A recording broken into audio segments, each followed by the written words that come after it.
పాఠశాల యాజమాన్య committee chairman మరి సభ్యులు వీళ్ళందరికీ కూడా మరి స్వాగతం సుస్వాగతం. మరి ఇక్కడ నిర్వహిస్తున్నటువంటి ఆర్పీలు మరి మండల స్టాఫ్ వచ్చారు, వాళ్ళందరికీ కూడా మరి హృదయపూర్వక స్వాగతం పలుకుతూ ఈ సమావేశంలో మరి ఏమిటి మనం ఇక్కడ ఉదయం నుంచి సాయంకాలం వరకు ఉన్నాము, మనం ఏం తెలుసుకుని బయటకు వెళ్తున్నాం అనేటటువంటిది కూడా చాలా ముఖ్యమమ్మా. మన పిల్లల జీవితాన్ని కానీ అంటే మనం ఆల్రెడీ అయిపోయింది, ఏదో ఒక స్టేజ్కి వచ్చేసాం. మన పిల్లల జీవితాన్ని మార్చేటటువంటి ఆయుధం ఏదైనా ఉంది అంటే అది చదువు మాత్రమే. ఇవాళ ప్రపంచంలో కావచ్చు, మన దేశంలో కావచ్చు, మన ప్రాంతంలో కావచ్చు, ఎక్కడైనా మంచి స్థాయిలో ఉన్నారు అంటే వారు చదవటం వల్లే ఆ స్థాయిలోకి వెళ్ళారు. ఇవాళ ఇదే పాఠశాలలో చదివినటువంటి పూర్వ విద్యార్థి శ్రీ శేషాద్రి సాయి గారు ఐఐటి పాలకాడ్కి డైరెక్టర్ గా ఉన్నారు. శేషాద్రి సాయి గారు ఐఐటీలు అంటే మన దేశంలో 23 ఉన్నాయి. దేశంలో సంవత్సరానికి మొత్తం మీద ఒక 10,000 మందికే ఎంట్రన్స్ ఉంది. 10,000లో అక్కడ ఒక 250 నుంచి 300 మంది విద్యార్థులు అక్కడ ఐఐటీలో చదివారు. అంత పెద్ద ఐఐటికి డైరెక్టర్ గా ఉన్నారు ఈ స్కూల్లో ఉన్నటువంటి చదివిన పూర్వ విద్యార్థి. మరి ఇక్కడే మనకు తెలుసు కుమార్ పంప్స్ సుబ్రహ్మణ్యం గారు, శ్రీ కొత్త సుబ్రహ్మణ్యం గారు, ఆయన ప్రాంతవాసులు కానీ మన రాష్ట్రం కానీ దేశాలు కానీ ఆ కుమార్ పంప్స్ అనేది ఒక బ్రాండ్ ఉంది. ఆ కుమార్ పంప్స్ కొత్త సుబ్రహ్మణ్యం గారు ఇదే పాఠశాలలో చదివి. మరి అలాగే వివేక విద్యా సంస్థలు ఉంది, వీరనారాయణ గారు, రావుపాటి వీరనారాయణ గారు ఇదే పాఠశాలలో చదివారు. మరి గాజులూరు వాళ్ళు వచ్చి ఉంటారు ఇక్కడికి, గాజులూరు శ్రీ కొల్లి అరవింద్ గారు, ప్రేమ్చంద్ గారు, వారు ఇక్కడ చదివి న్యూజిలాండ్ వెళ్లి ఐటీ కంపెనీ పెట్టి మళ్ళా అక్కడి నుంచి తెనాలు వచ్చి స్థిరపడ్డారు. 75 years ఏజ్. మరి అంత గొప్ప వాళ్ళు ఇంకా చాలా మంది ఉన్నారు. అంత గొప్ప వాళ్ళు మన గవర్నమెంట్ స్కూల్ నుంచే వెళ్లారు. మరి వాళ్ళంత స్థాయిలోకి వెళ్ళడానికి కారణం ఏంటంటే విద్య.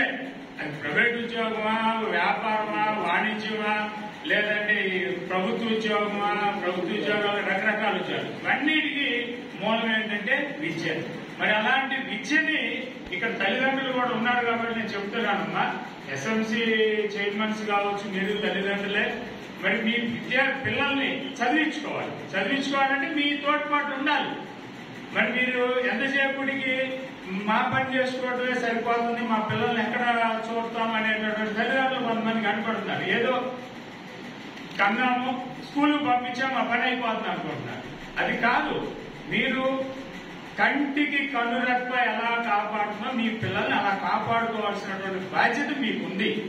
ఆ బాధ్యత మీకు ఎప్పుడైతే ఉందో ఆటోమేటిక్ గా ఉపాధ్యాయులుగా మాకు కూడా అది రెట్టింపు అయ్యింది.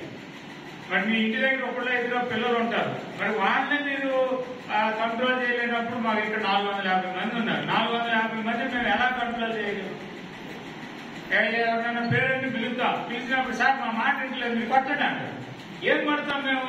మీకు ఒక పిల్లాడు, 2 పిల్లలు ఉన్నప్పుడు మీ మాట విన్నప్పుడు మా 450 మంది పిల్లలు మేము ఎలా చేయగలం? అది కూడా మీరు తల్లిదండ్రులు ఆలోచించారు. ఇవాళ మనం ఎందరో ఇక్కడికి వచ్చాము అంటే మిమ్మల్ని ఎందుకు పిలిచారు?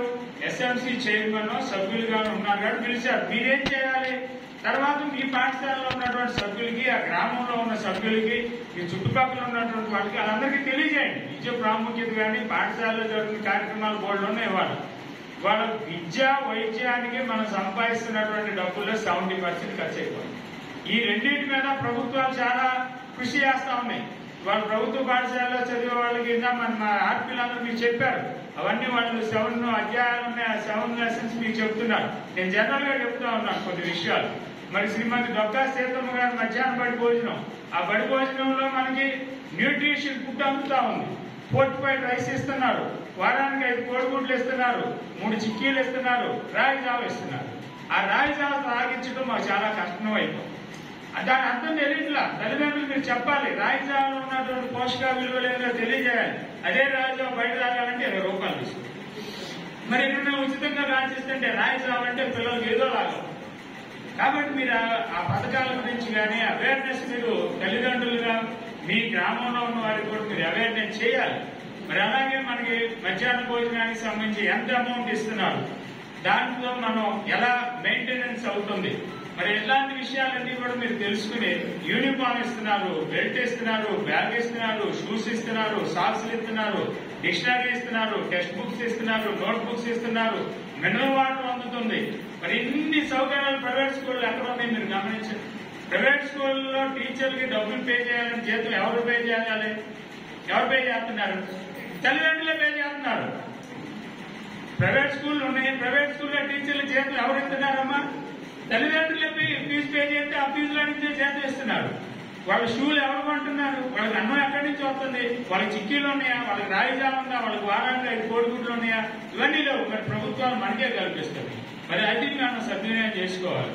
మరి అలాగే చాలా వరకు బాల్య వివాహాలు చేస్తా ఉన్నారు. చాలా తప్పమ్మా. 18 సంవత్సరాలలోపు ఆడపిల్లలకి, 21 సంవత్సరాలలోపు మగ పిల్లలకి ఆ బాల్య వివాహాలు అనేటటువంటి చాలా నేరము. ఆ బాల్య వివాహాల వలన ప్రమాదం ఏంటంటే ఆ చట్టాలు అవన్నీ ఉన్నాయి, అదొక ప్రమాదము. తర్వాత వాళ్ళకి ఎటువంటి రక్షణలు అంటే రాబోయే కాలంలో వాళ్ళకి ఏదైనా జరగడానికి జరిగినప్పుడు ఏవైతే ఇన్సూరెన్స్లు ఉన్నాయో అవి కానీ, స్కీమ్స్ కానీ, హాస్పిటల్లో వైద్య సౌకర్యాలు కానీ చాలా కఠినమైనటువంటి పరిస్థితి. 18 సంవత్సరాల లోపు ఎక్కడ ఎందుకు నా దగ్గరికి ఎవరన్నా వస్తారు, పేరు మార్చాలి. అమ్మాయి మ్యారేజ్ అయింది, అబ్బాయి ఇంటి పేరుతో మార్చుకోవాలి.